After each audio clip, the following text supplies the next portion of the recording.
सीधी जिले के शिक्षक शैलेंद्र सिंह बालेंदु द्वारा शिक्षा के क्षेत्र में मिसाल पेश की जा रही है। विद्यालय में छात्र छात्राओं को पढ़ाने के लिए प्रेरित करने के लिए वो स्वयं छात्रों के घर जाकर अभिभावकों से मिलते हैं। शिक्षक शैलेंद्र सिंह दिव्यांग छात्र कुशल को अपने कंधे पर बैठाकर विद्यालय तक लाते हैं और फिर वापस उसे घर पहुंचाते हैं। मंच पर आ रहे हैं शाला त्यागी बच्चों के विद्यालय में नामांकन नियमित उपस्थिति एवं ठहराव हेतु विशेष प्रयास, शाला में व्यवस्थित कक्षा संचालन प्रबंधन हेतु समय चक्र का निर्धारण और बाल केंद्रित शिक्षा हेतु प्रयास आपके द्वारा किए गए हैं। कमजोर छात्रों के प्रोत्साहन हेतु अवकाश के दिनों में कला उत्सव का आयोजन, पेपर पेंटिंग, मिट्टी के खिलौने, बर्तन, चित्र कला, विद्यालय की पाठ्यक्रम का आयोजन आपके द्वारा किया गया।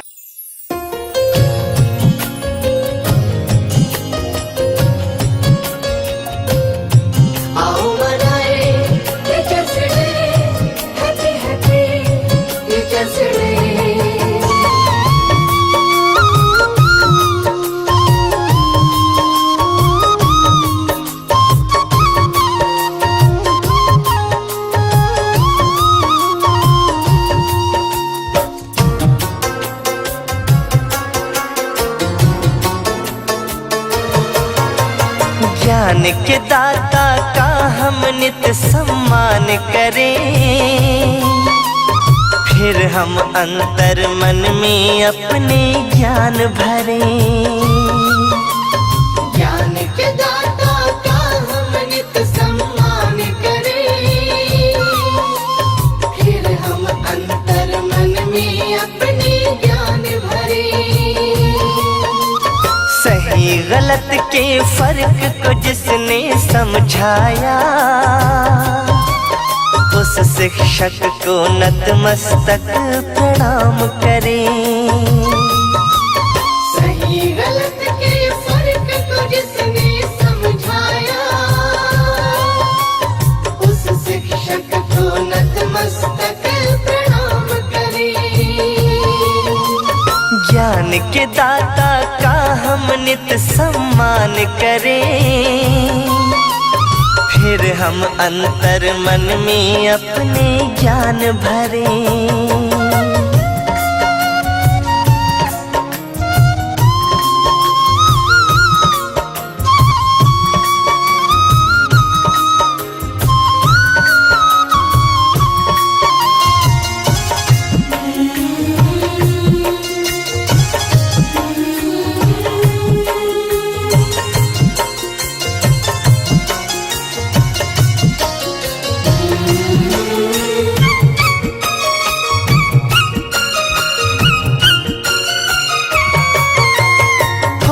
बिना जो सोना सारा उपवन है।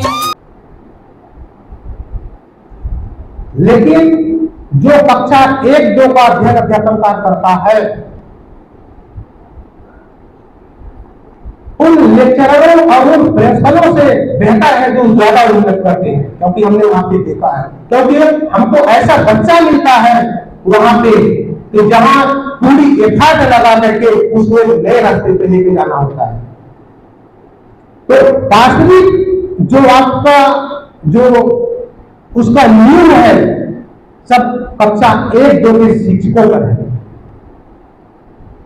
और वो आप में है, वो आप सब कोई अच्छे से कर सकते हो, इसमें नो डाउट कि आप नहीं कर सकते हो। बस एक दृढ़ इच्छा होना चाहिए कि हमको ये करना है।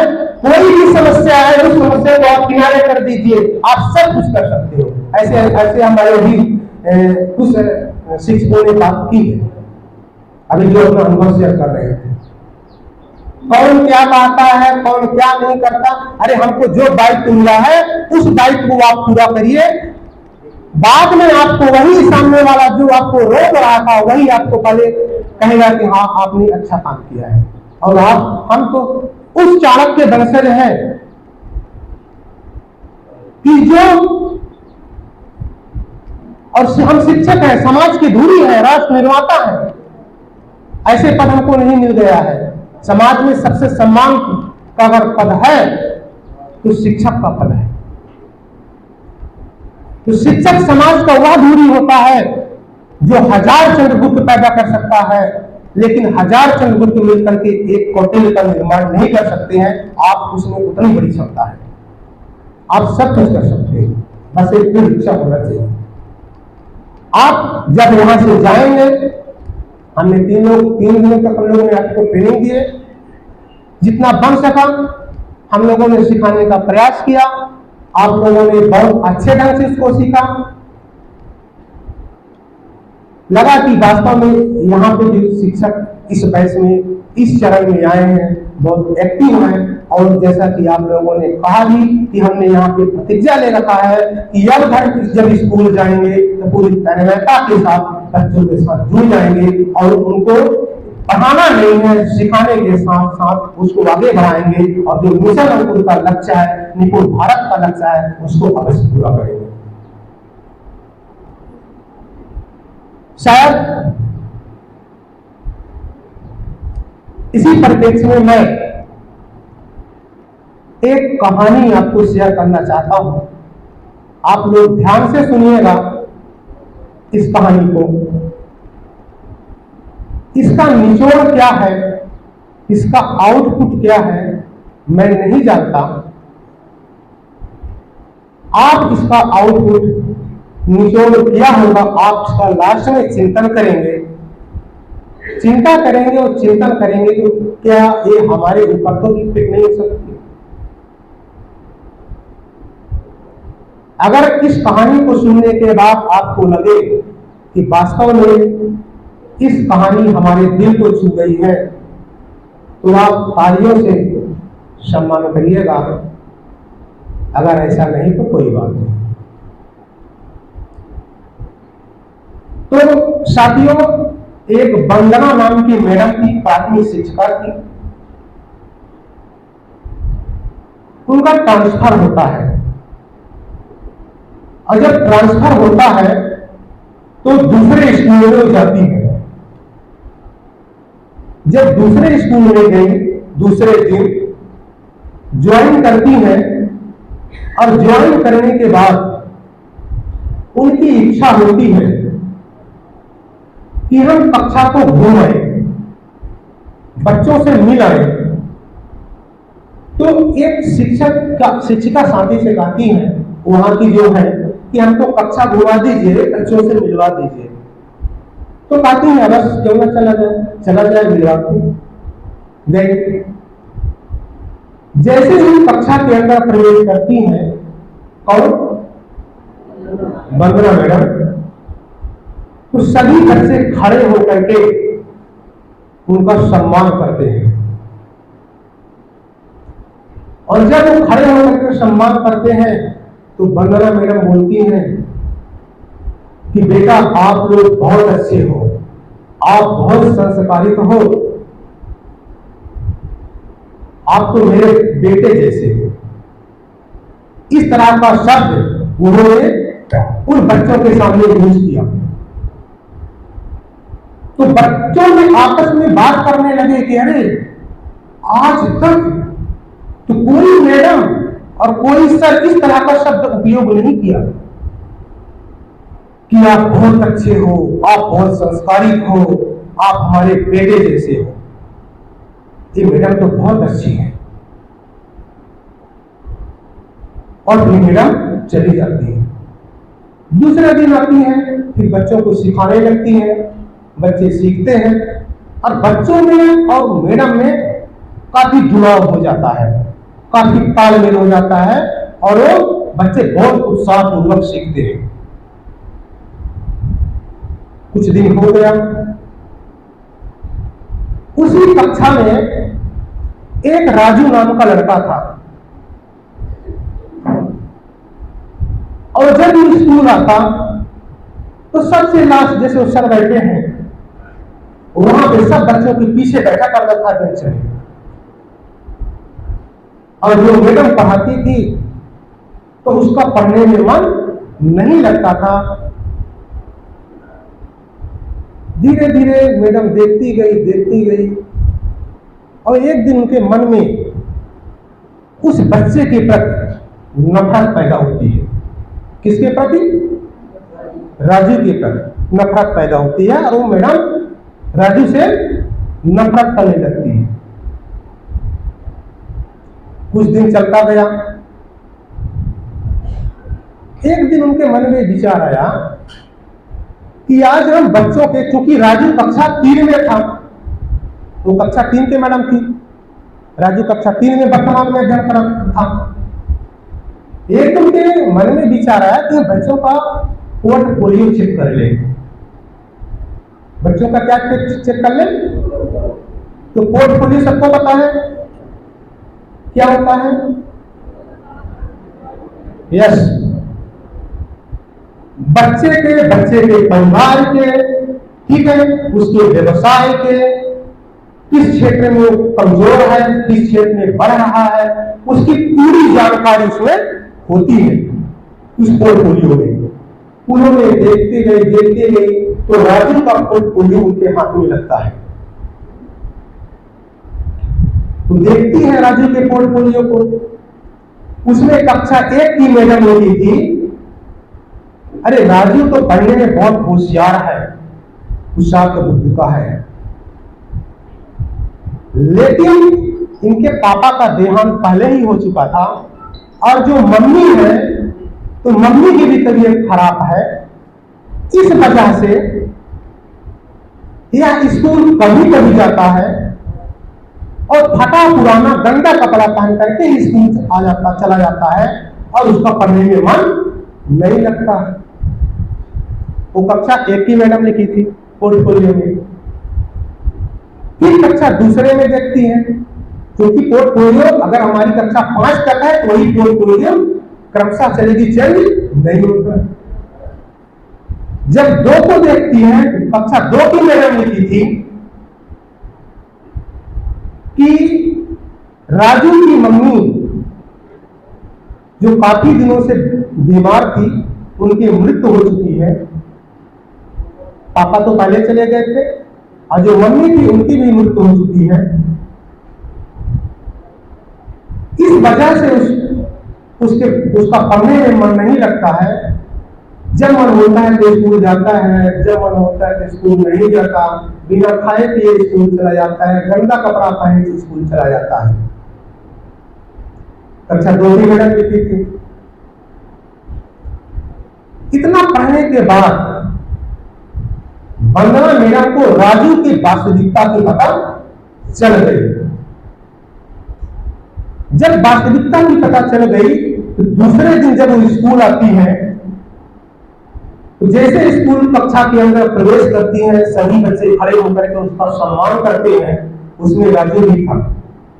मैडम कहती है बेटा बैठ जाओ, सभी बच्चे बैठ जाते हैं और राजू पीछे बैठा था, वही फटा पुराना कपड़ा पहने। बुलाती है बेटा यहाँ आओ। तो राजू, सब बच्चे देखने लगते हैं, अरे अभी तो मैडम इससे नफरत कर रही थी, आज अपने पास राजू को बुला रही है, क्या बात है। राजू को बुलाती है और उसको सीने में लगा लेती है। कहती है बेटा आज से तुम मेरे बेटे जैसे हो और जो भी तुमको आवश्यकता होगी उसकी पूर्ति मैं करूंगा, आपको अच्छे से पढ़ना है। राजू को लगा कि अरे अभी तक इस तरह कोई नहीं बोला और ये मैं कह रही कि आपकी पूरी आवश्यकताओं को हम पूरा करेंगे। राजू का मन से दिमाग चेंज होता है, रोजाना स्कूल आने लगता है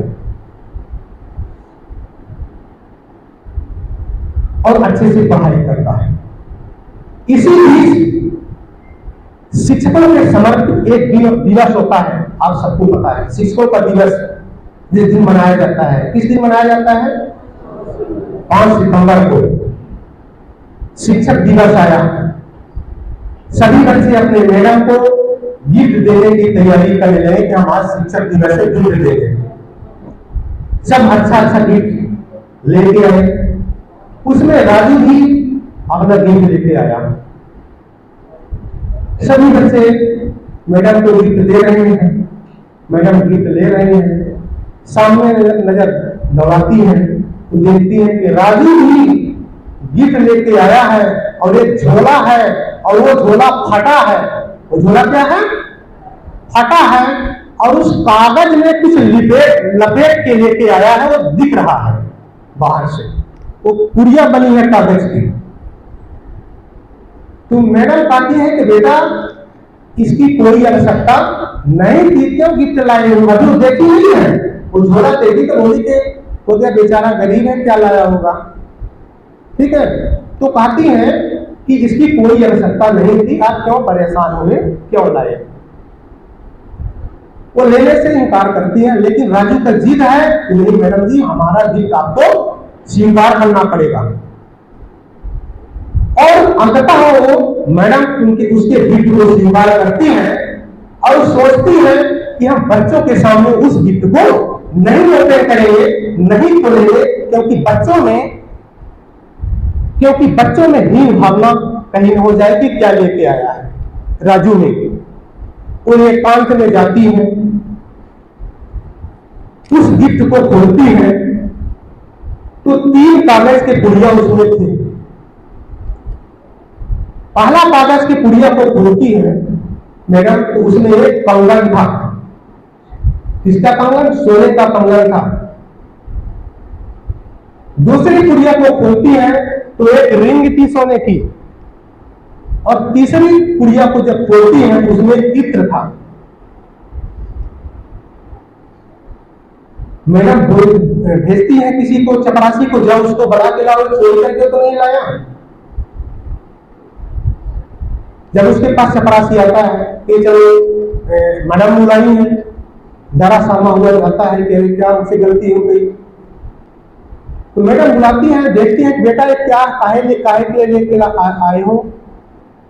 तो उन्होंने कहा कि ये जो चूड़ी है, मेरी कंगन, ये मेरी माँ पहनती थी, ये अंगूठी है मेरी माँ पहनती थी, ये जो इत्र है, इत्र की शीशी ये मेरी माँ लगाती थी, और आप मेरी माँ के शरीके हो, इसलिए मैं आपको देने आया।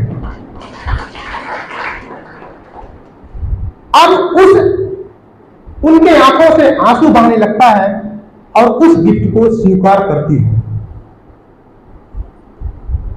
इस तरह से वो कक्षा 5 तक की विद्यालय थी, 5 पास हो गया। इसके बाद जब अगले स्कूल में जाता है, जब अगले स्कूल में गया, 10वां में मतलब 10वीं में पहुंचा, 10वीं का परीक्षा हुआ। जब 10वीं का परीक्षा पास होता है तो जब रिजल्ट निकलता है तो टॉप 10 में उसका पहला नंबर था राजू का। तो उसने सोचा कि टॉप 10 में पहला नंबर मेरा आया है और इसका पूरा का पूरा से इसका है, वंदना मैडम का है, इसलिए मैं जैसे ही, क्योंकि 4 बजे रिजल्ट निकला, तो मैं सुबह ही जाकर के वंदना मैडम को बात बताऊंगा कि जो मैं आज 10वीं का रिजल्ट निकला है उसमें मैं टॉप 10 में पहला नंबर आया है, इसका पूरा का पूरा से आपको है। वो सुबह होता है, जाता है, देखता है तो वंदना मैडम के दरवाजा बंद है, अंदर से दरवाजा बंद है। कुछ टाइम तक उन्होंने वहां पे वेट किया, दरवाजा नहीं खुला। एक कागज लेता है और उसमें लिखता है कि मैडम जी, मैं 10वीं की परीक्षा टॉप 10 में पहले नंबर में पास हुआ हूँ, जिसका पूरा का पूरा श्रेय आपको है, आपका राजू। और लिख करके वो दरवाजे के नीचे से डाल देता है और चला जाता है। वंदना मैडम की नींद खुलती है, वो जाती है, देखती है कि कुछ कागज नीचे पड़ा है, उसको उठाती है और पढ़ती है, पढ़ने के बाद उसको रख देती है। इसी तरह 11 का रिजल्ट हुआ, फिर 12वीं का रिजल्ट भी इसी तरह हुआ। जब 12वीं का रिजल्ट हुआ तो टॉप 10 में पहला नंबर उसी का था। उसने कहा आज भी मैं जाकर के वंदना मैडम को बताऊंगा कि मैं 12वीं का परीक्षा भी आपके कृपा से पहला नंबर में आया है। फिर वो जाती है, जब गई वहां पे, वो बच्चा गया राजू, दरवाजा फिर बंद है, फिर वही किया, उसने लिखा, लिखने के बाद नीचे डाल दिया और चला आया। मैडम का दरवाजा खुलता है, देखती है और लेटर को पढ़ती है, फिर रख लेती है। इसी तरह स्नातक का हुआ। अब स्नातकोत्तर में पहुंचता है। जब स्नातकोत्तर में पहुंचा और स्नातकोत्तर का परीक्षा जब हुआ तो पूरे यूनिवर्सिटी में उसने टॉप किया था, पूरे यूनिवर्सिटी में टॉप किया। उसने कहा कि अब तो मेरी पढ़ाई पूरी हो गई है, अब अंततः मैं वंदना मैडम से मिल के ही आऊंगा। उसने जाता है कि अब पूरा सोचा कि हम जाके पूरा बताएंगे, जाता है, उनका दरवाजा बंद है। फिर वही करता है कि चिट्ठी लिखता है कि मैंने स्नातकोत्तर की परीक्षा में यूनिवर्सिटी में टॉप किया हूं, जिसका पूरा का पूरा श्रेय है। अब मैं अपने सपनों को उड़ान देने के लिए विदेश जा रहा हूं। आपका राजू ऐसे लिख करके लेकर डाल देता है। मैडम का तरफ आती है, दरवाजा खोलती है, नीचे लेटर पड़ा है, देखती है और उनको लगा, क्योंकि काफी टाइम हो चुका था, कि राजू आज तक हमको नहीं भूल पाया। कितने दिन हो गए और उस लेटर को संभाल के रखती है। वो विदेश जाता है, राजू चला गया, लंदन चला गया। जब वहां चला गया, बढ़िया उसका बिजनेस चलने लगा। बिजनेस चलने लगा, कुछ टाइम बाद वहां फिर अपने जीवन संगिनी का चुनाव कर लिया। जीवन संगिनी का चुनाव जब किया, शादी की तारीख वाली डेट फिक्स हुआ और वहां से वो लेटर डाल लिखता है कि मेरी 18 तारीख को शादी है और आपको शादी में आना अनिवार्य है, क्योंकि मेरे सब कुछ आदि हो, चाहे मां मानो, चाहे बाप मानो, चाहे पेरेंट मानो, जो भी हो आदि हो, अगर आप मेरी शादी में नहीं आएंगी तो मैं शादी नहीं करूंगा। लेकर पहुंचा मैडम के पास। मैडम काफी बुद्धि हो चुकी थी, उनका स्वास्थ्य लागू नहीं कर रहा था विदेश जाने का। फिर भी उन्होंने कहा, सोचा कि अगर हम नहीं जाएंगे तो राजू शादी नहीं करेगा। तो किसी तरह से उन्होंने सोचा कि हमको जाना ही है। शादी डेट आ गई। वहां जहां राजू था, मेहमान नवाजी चल रही है, मेहमान लोग आ रहे हैं, जा रहे हैं, स्वागत हो रहा है, लेकिन राजू एक कुर्सी पे बैठा हुआ, एकांत में बैठा है, दिल लटकाए हुए, वो इंतजार कर रहा है कि मेरी मां कब आएंगे। लोग पूछ रहे हैं राजू से, क्या बात हो गया? बोला, कुछ नहीं, आप लोग भोजन लीजिए और जाइए। लेकिन कुछ टाइम बाद उसके नाक में इत्र की सुगंध आती है। किसके नाक में? राजू के। उन्होंने सोचा कि अरे इस तरह के इत्र तो मेरी मां लगाती थी, और सामने नजर दौड़ाता है तो वंदना मैडम वहां से आ रही है। वो दौड़ता हुआ जाता है और वंदना मैडम से लिपट जाता है। दोनों में आंसुओं को धार बहने लगता है।